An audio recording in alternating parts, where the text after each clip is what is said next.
welcome back to another episode of Retail and Change. I'm your host, Joseph Lohmann, and joining me today is Ben Wheeler, also known as the Kiosk Guy. The Kiosk Guy. Ben, Kiosk Guy, you have a lot of experience in kiosk. You're also the Director of Marketing for Incredivent, correct? Right. Yep. Okay, so tell me a little bit about, let's start with your experience in kiosks. How long have you been working with kiosks? So December was my 25th year in self-service. I started in December of 2000, and I was inducted into the Kiosk Industry Hall of Fame in 2017 with this kioskindustry.org Kiosk Hall of Fame. So it's been a lifetime event. I was 35 when I started this, and I'm turning 60 this year. Okay. What got you started in? I actually, I was looking for a new position. I was looking for a new job. I answered a newspaper ad. Those really did exist back in the day. It was printed in paper. I went to a company in my hometown of Ontario, California, and they hired me. They were diversifying out of, they were doing launching platforms for the Stinger missiles for the United States government. It was a fire and forget missile that you shot at helicopters, and then you hid and ran because it had a trail of fire behind it, so they knew where you were at. But they were taking computers and putting sheet metal or wood enclosures around them and calling them cyber cafes. Back when people thought that not everybody had a laptop, so you would go pay for incremental time on a kiosk at a cyber cafe. 25 years ago, last month. I've been able to stay in the industry, and actually I feel like on some level I've been to the top of the mountain. I was the strategic supply chain manager for the Redbox program, which is the DVD rental kiosk. I did Kodak Picture Maker, and we did NCR Fastlane, and I worked for Flextronics International. Not everybody would know NCR Fastlane by its project name, but you would know it as self-checkout and all checkout at Walmart and Target still today. They used to include Home Depot and Lowe's, so I would bet almost everybody in this building has actually used a device that I had a piece of when I was at Flextronics International. In 2016, I went out on my own as a consultant. At a trade show about 15 years ago, somebody said, "You're the kiosk guy." I said, "No, that's kind of weird. Don't call me the kiosk guy." And now today I'm a fully vested cartoon character as the kiosk guy. So it's been quite the ride, and my kids know that I worked for Redbox. They just don't know what I did for Redbox. So with all your experience, I think you've earned the title of Kiosk Guy. I have. Actually, it's funny you say that because there's actually a person that has copied it. If you go to thekioskguy.com, you'll see there's somebody trying to infringe upon my copyright and trademark for the Kiosk Guy. And when somebody copies you, sometimes that's the best flattery of all. So I feel like I've come to the mountain because people are emulating what I've been doing. Right, and we've had some conversations. You have an intense knowledge of kiosks, but let me start with a very basic question. Sure. Right, because our audience is wide-ranging. Yep. What do you define as a kiosk? What is a kiosk? That's a great question. So kiosk is a word we got stuck with. When I was a kid, I was born on a military base. We used to show our identification at the kiosk to drive into the base. A kiosk is the wooden thing inside the middle of a mall that they're selling phone repair out of, or dolls or whatever. And so what is kiosk? Well, at this point, it's any interactive self-service device that allows you to transact. And that's the future of kiosks, is transactional-based solutions that allow people to get things in real time. If a person can do it on their cell phone, like buy a ticket to a movie theater, walk through the door, show their QR code, order their popcorn before they get there, show their QR code, and then go to their seat, you don't necessarily need a kiosk. But if you need a bag tag to get on an airplane so they can track your bag, there's a transactional item that's transacted that you put on your bag. Same thing with the Little Caesars Pizza portal. I challenge everybody to go and order a pizza at 5 o'clock in the evening for their kids, and to order it online on their phone, wait till it texts you back and says your food is ready, drive to the Little Caesars and walk past the 35 people that are standing in line trying to get a pizza. As you go to the pizza portal, punch in 4 numbers and walk out immediately and wave to the 34 people that are still left in line. it's something that allows us, like self-check-in today. NRF has perfected getting into a show. To be able to use a QR code and to allow you to do that technology, they could actually get rid of all of the people sitting there. You could actually grab your own identification and it'll put your lanyard, or you already do your own lanyard. It used to be that you had to type in and fill out stuff. Anything that's self-service and interactive and transactional in my opinion, is a kiosk. Whether it's called digital signage, whether it's called self-checkout, whether it's called QSR, ordering food, if it's interactive and it simplifies and makes our life better and saves on labor, so that you don't have people that are with a kiosk. The kiosk shows up to work.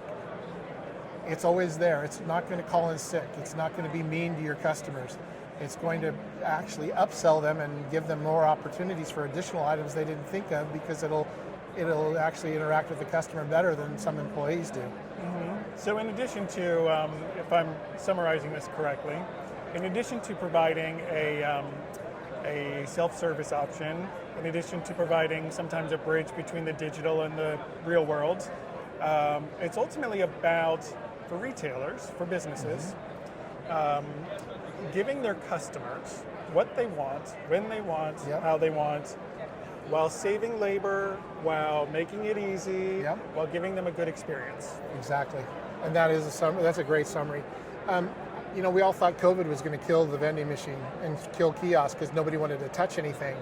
But what we have found is that now actually people still don't necessarily, the shows have come back to life, but the reality is that people are used to using kiosks now.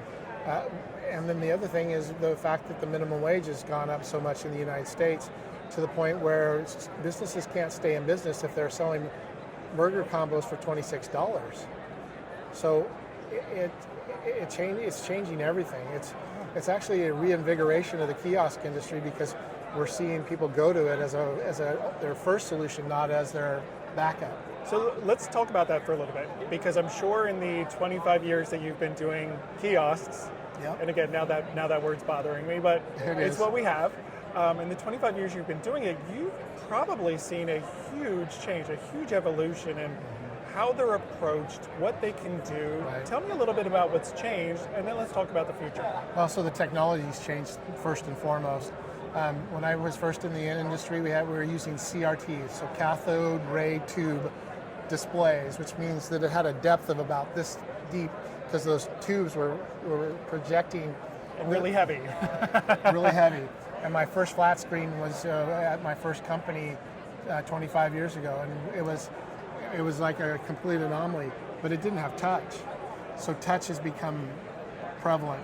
Better types of touch, like projective capacitive is what we're using now. Back then we were using 5-wire touch or 7-wire touch. And we went through iterations of sound, which is sound acoustical wave, which was a technology that's still there, but whatever's on your cell phone can go on a kiosk. And it allows it to be lightweight, it allows it to be tiny. And obviously the cost of, we see a lot of kiosks where they're using tablets.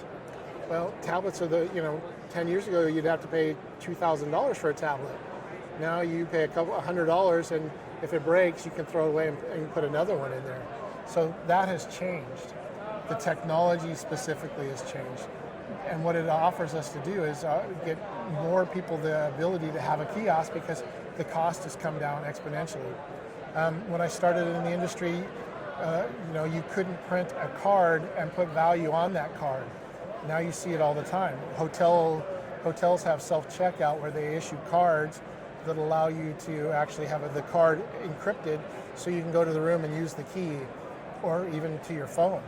Well, how do you do that? Well, not everybody's going to think to do it before they get there. You can check in on your phone, you can do all those things. But it's the things like the Skittles Remix. I'm giving people candy, 6 and 8 ounces, 5 and 8 ounces of candy in real time. And with Skittles Remix, we have the 5 individual flavors available to people, so that they don't have to buy anything but the candy that they like. So mom doesn't have to eat the lemon and the grape that the kids don't want to eat, and it doesn't get thrown away. They can actually get 5 scoops of strawberry. And that's giving people what they want in real time. And it comes in an easy, fun, interactive way, because it is kind of interactive.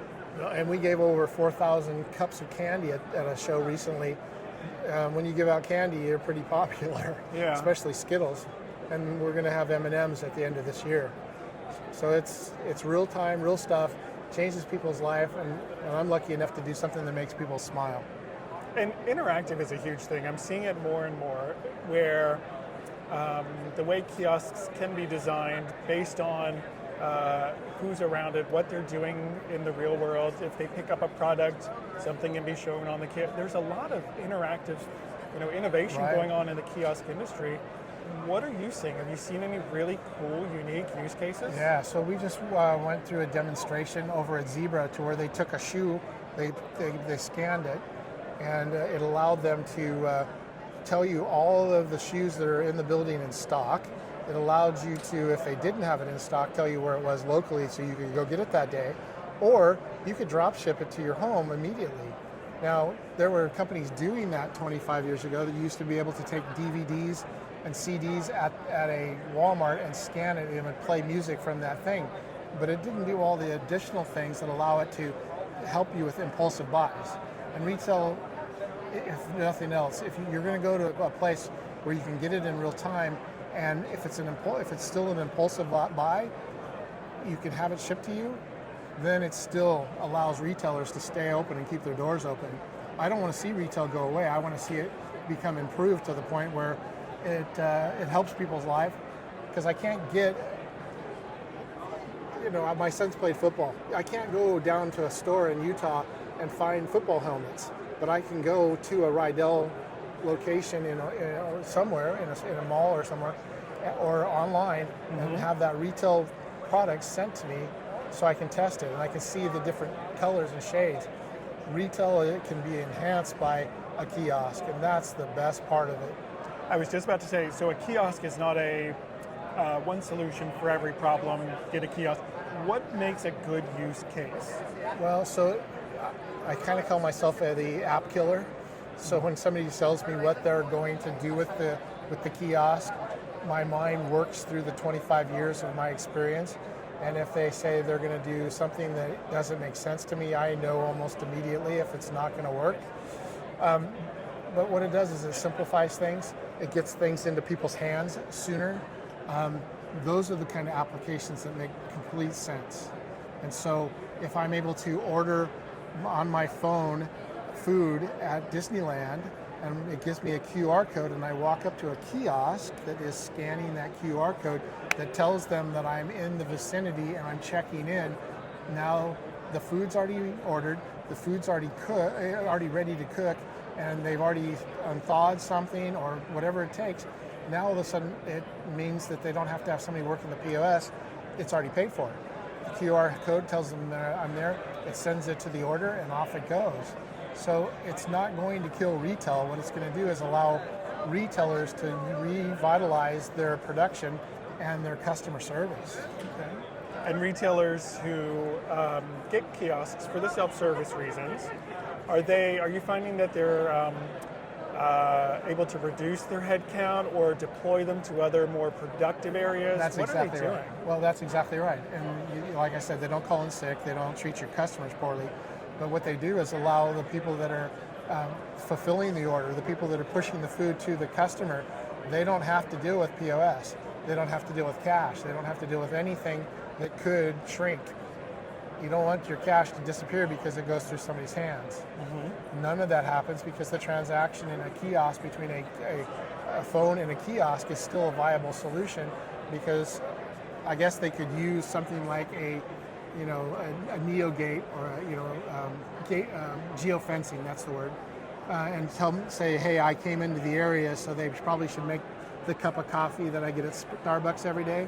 But I'm not sure people are ready for that level of, because I pulled into the Starbucks parking lot, they start making my cup of coffee. That may be a little bit of a stretch, but those things are possible. Sure. And that's what it does, is it changes the entire equation. We see the self-checkout. You just throw everything in your basket into the basket. You put the basket down, and because of the RFID, it can scan everything inside that basket, so you don't have to put it up there on the thing. You just put it into the bag, and you ultimately leave, because it aggregates the entire thing. It's done immediately. You don't have to scan. You don't have to take it out of the basket, scan it, and put it onto the thing and weigh it. It's already weighed. It's already in the basket. It's already scanned. Now you just put it into the bags, and you're gone. And in truth, the reality is if you have a credit card associated with that, it would actually bill it automatically. You can actually, there are stores, the Amazon stores, where you actually, you just walk out with the product, and it's just, you got into the location by scanning your credit card, so they know you're in the facility. When your credit card walks out with those products, you're automatically checked out. All of that is the technology that's associated with what we started out as the kiosk. And how do you register for those kind of applications? Your phone or a kiosk. How do you interact with the retailer? Through the phone and the kiosk. So I love the transactional aspect of all of it. I give out candy. There's no replacement for putting M&Ms in your mouth. But there's so many amazing ways that we can deliver products quicker to people, more efficiently, more sanitary, and without shrinkage. And there's some innovative stuff that you've worked on in the past, and I know you continue to work on. Things that go beyond the traditional, what some would consider vending, right? I mean, you've got the, I know you did some work with the Pennsylvania Liquor Control Board. Yeah, I did. For the alcohol and the breathalyzer, and it's got, I mean, it's very regulated, some of these industries that are becoming more and more ability to service by kiosks, by self-service things. That's exactly right. And those things, you have to have somebody like me that understands that the actuation point on the screen has to be less than 48 inches for ADA compliance. In Pennsylvania Liquor Control Board, you can't try and dispense a bottle of alcohol above 48 inches because it's an actuation point. It's got to come through an elevator down to the actuation point and be delivered at an ADA compliant level. So there's a lot that goes into designing a good kiosk. There is. Poorly designed kiosk, customers don't know how to use, doesn't meet, and then you just wasted your money. How would you recommend someone who thinks they have a need that could be solved by a kiosk? How would they even get started? Well, so I always tell people that they should start with software. Because software is the magic that ties the componentry together. If you just decide on the components and then you decide on the software, do you know if it's going to actually talk to the components correctly? And software is, you can reproduce it over and over and over, but if it has something like a breathalyzer like you're talking about, that's a specific API that needs to be devised to be able to interface it into the kiosk solution. And so software is important. And I'm assuming you would need to have a very clear idea of what you wanted to solve before you even start thinking about software, right? That's exactly right. Well, in Flextronics, I actually was on a supply chain requisition, but my real job was actually as a sales engineer, because I understood the components that were inside the kiosk. I was able to talk to the customer as a salesman, because that's what I have done for my entire career, and it allowed me to solution things, and then for the customer sitting in front of them and say, have you talked about software? Do you have any kind of a AVL component list that's approved vendor list of components?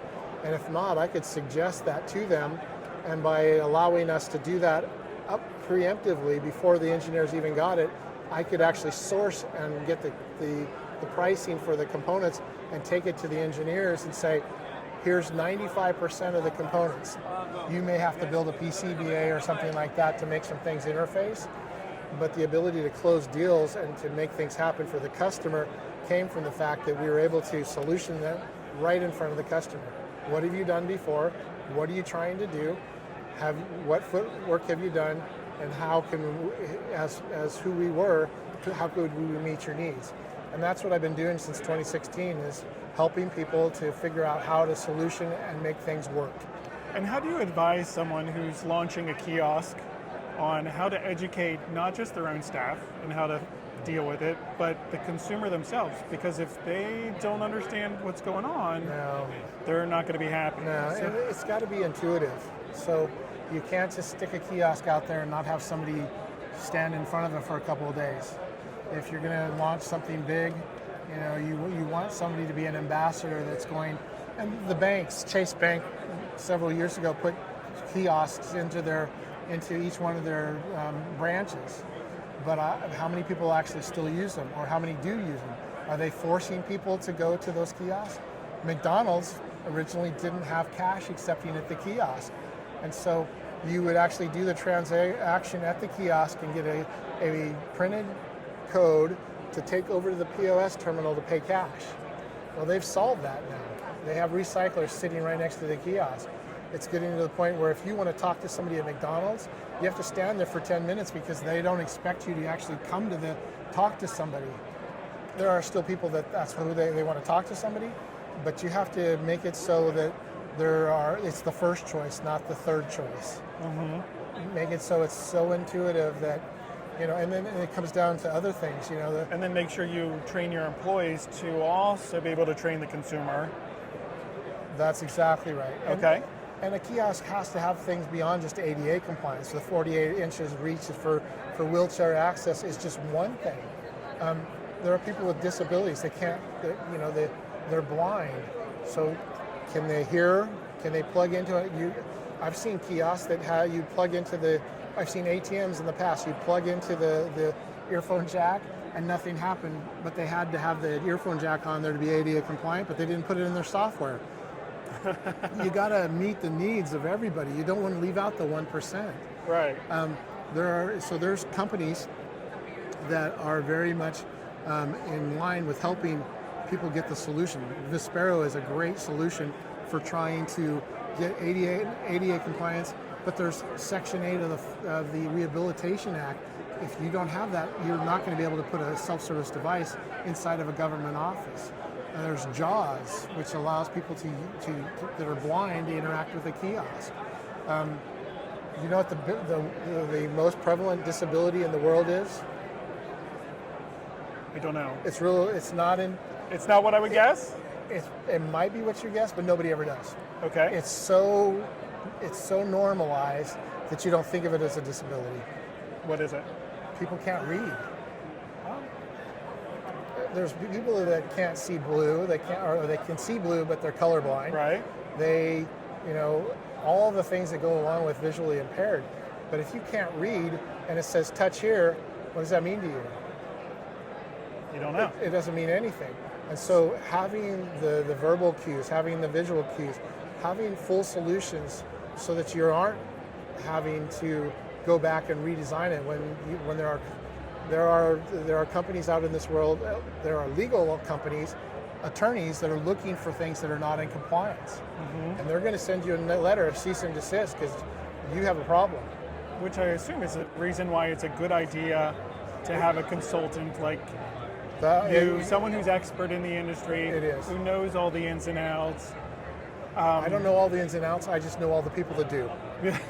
You know enough. Yes. 25 years. You know years. more than pretty much anyone that I know when it comes to kiosks. And what you don't know, you know the people who know. And that's how it has to be, because if you're not meeting the needs of the visually impaired, you're going to get a letter from a Laney Feingold attorneys. They're Which going is to tag you. Scary, but also as a retailer, you never want to turn around someone who wants to spend money with you. Like that, right. To me, is a big failure. Well, and yeah. So you have to be where they want to be. Let them pay how they want to be, whether it's cash, whatever. You're really just trying to make it. You're trying to make it not just possible, but easy for consumers, for your customers, to give you money. Right, and you have to understand that it's not a nice thing to be ADA compliant or have accessibility. It's an absolute. I mean, we could spend 3 hours talking about companies that put out kiosks, and once they got sued and found guilty of not meeting the ADA compliance, they didn't change their kiosks. They thought that because they had been sued and lost, that they were okay now, they could still go ahead and do it, and they got sued again. It's being humble and teachable. That's what life is. What we're all trying to learn. Yeah. Self-service is service. Above all. Whatever your beliefs in life are, serving your fellow man starts with serving others, not just your business model, but serving the people that come in front of your kiosk. and I'm not trying to be secular in any way, shape, or form, but self-service is service. Yeah, it's in the name. So one of the downfalls for having technology like, it's you have people that get sick, right? Things happen, Yeah. and then you can't have one of your registers open, or you're missing someone. So, but with kiosks, we often talk about how this replaces the need to have someone there to do some of these things. Right? People are always going to be needed, but maybe not for some of these things that kiosks need to solve. What happens when a kiosk goes down? Well, so that's one of the things that I think is really cool, because I've become aware recently of the services that CPI gives to people through their coming Allison's team that allows them to go out and use those high-tech people to fix things in the field.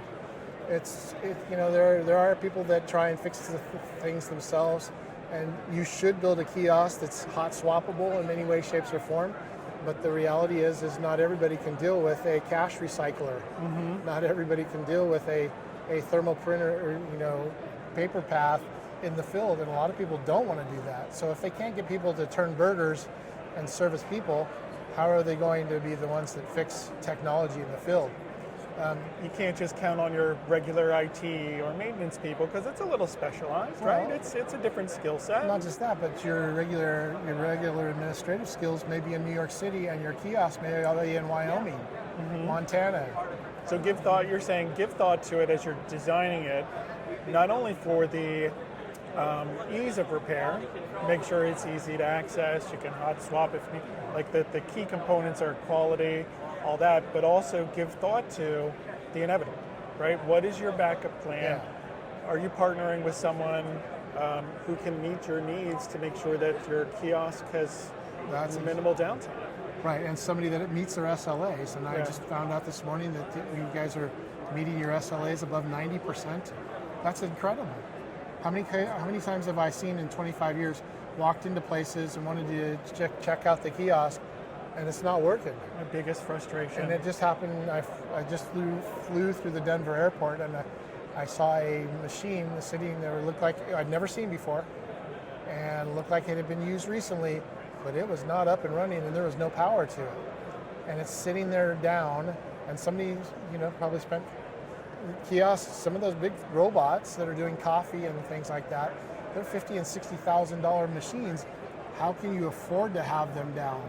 And how can you afford to have somebody so you got to fix it. So you got to fly the guy that did the installation from where? From the place that they installed it originally. Redbox was built in Creedmoor, North Carolina. Time is of the essence, too. Was Steve Hancock going to get on a plane and go fix it? Was John Rupert going to go fix it? No. And those were the original Redbox engineers, but they weren't going to go in the field and fix it. Right. That's why Redbox built the system that they did. And we've seen some changes recently. Obviously, Redbox doesn't exist anymore. And there's people CPI is seeing the need for people to have quality service options in the field that make things happen in real time. And you did work on Redbox. It was revolutionary at the time. It was. There was a reason why it, quickly surpassed, became a threat to Blockbuster. Oh, it wasn't just a threat. And it things killed changed. Blockbuster. Yeah. There's one Blockbuster store in the world, and it's a novelty store. It's not. It's not really a DVD. Not like it was. Not like it was.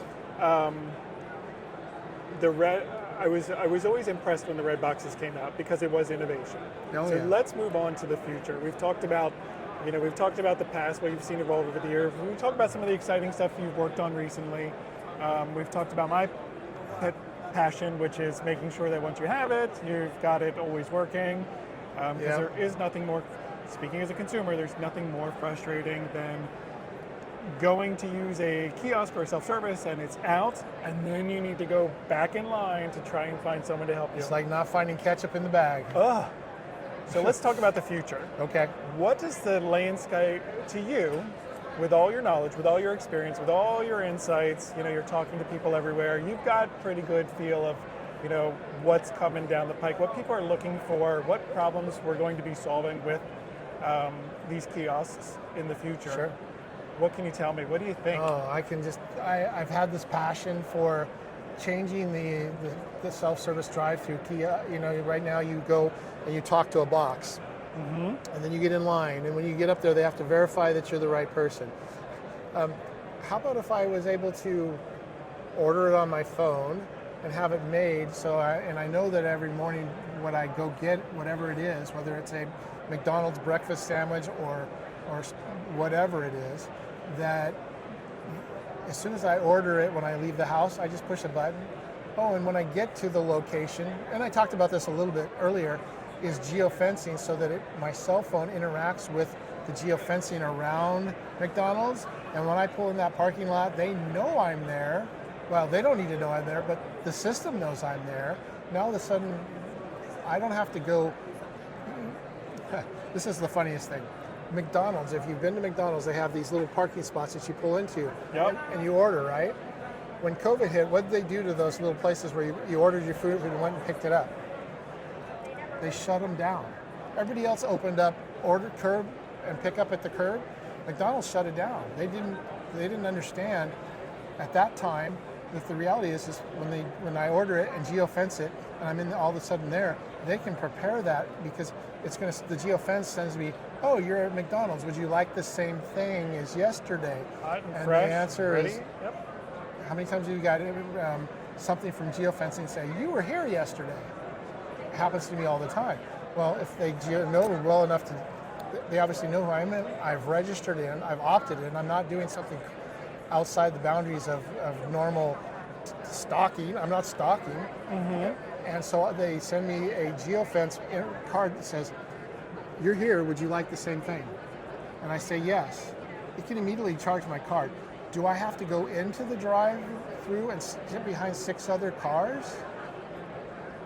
They don't even need a drive-through anymore if they train people. You get to McDonald's, they say, have you used the app?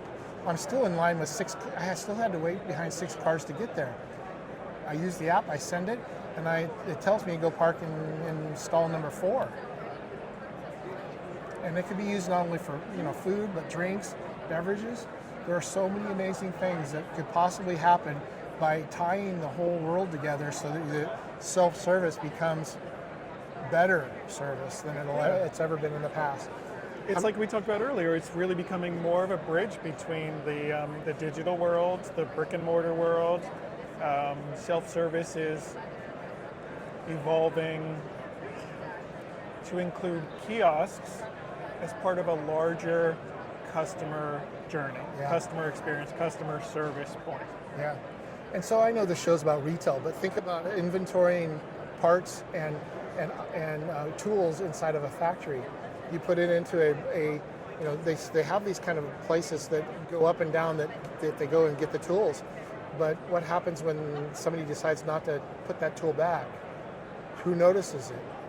You can make that so interactive that when they haven't replaced it back where it's supposed to be at 5 o'clock, you know who checked it out. And is it a kiosk? Yeah, it's a self-service device that it does inventory control. Mm-hmm. So whether it's selling sprinkles cupcakes or handling penicillin or dispensing pharmaceuticals like VendRx does, you have a kiosk that could be actually at the urgent care instead of spending 3 hours at CVS at 2 o'clock in the morning. There are so many amazing things that are going to happen that we're dabbling, but think of the reality. So if you have a child that's sick, do you want to be at CVS trying to get medicine, or would you rather get it at the urgent care at 1 o'clock in the morning and take it home with you, with your child, to put them to bed with the medicine? Or do you want your one parent to take the child home, one parent to go to CVS? Yeah. Think about that. This innovation is going to create, I'm sure, a whole new set of challenges for people to solve. But thank goodness we have someone like you to help guide us all through it. It's been fun. And I feel like I've changed people's lives, whether it's dispensing water or dispensing medicine or tools. Or Skittles, or M&Ms, M&Ms in the fall. Yeah, and M&Ms is great and Skittles are great because people smile, but we can make people smile in a lot of other ways. They don't have to worry about their child being at home sick while they're at CVS at 2 o'clock in the morning, and that's what makes me so passionate. That's why, I've stuck it out for 25 years, and I feel like I've done something to make a difference in the world. Well, congratulations on 25 years, and in 25 more, let's sit down and do another podcast if we don't get a chance to do it before then. I'll look forward to it. Thank you so much. Thank you, and thank you for joining us. I encourage you to follow Ben on LinkedIn. Yep. We will post his information in our show comments. And if you enjoyed this podcast, please like and follow us. We are on YouTube, we're on LinkedIn, we're on Apple Podcast and Spotify.